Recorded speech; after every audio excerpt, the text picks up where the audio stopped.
Bonjour et bienvenue dans ce nouveau rendez-vous avec l'actualité internationale. Voici les titres de ce mercredi. Le bilan qui s'alourdit au Kenya, au moins 13 morts dans les manifestations de lundi. Et pour commencer ce rendez-vous d'infos, on prend la direction du Kenya, où le bilan est lourd, je vous le disais, après une journée de grève et de manifestations. Bonjour Pauline, oui, absolument. Alors, la première chose qui surprend les visiteurs quand ils arrivent dans le centre-ville de Nairobi, c'est tout d'abord l'odeur. Bastien Renouille depuis Nairobi où on entend les cloches sonner derrière vous. Bastien, merci beaucoup. Campagne électorale en France en quelques mots. J-4 avant le premier tour des législatives. Une déclaration à retenir ce matin.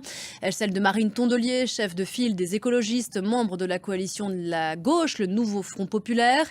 Elle affirme que les candidats de son parti se désisteront en cas de triangulaire au second tour si 3 candidats parviennent à se maintenir.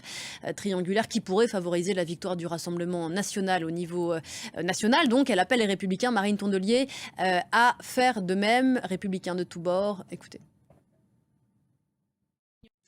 Des images à présent, images d'un homme libre, image de Julian Assange en ce moment dans l'avion pour l'Australie, son pays natal.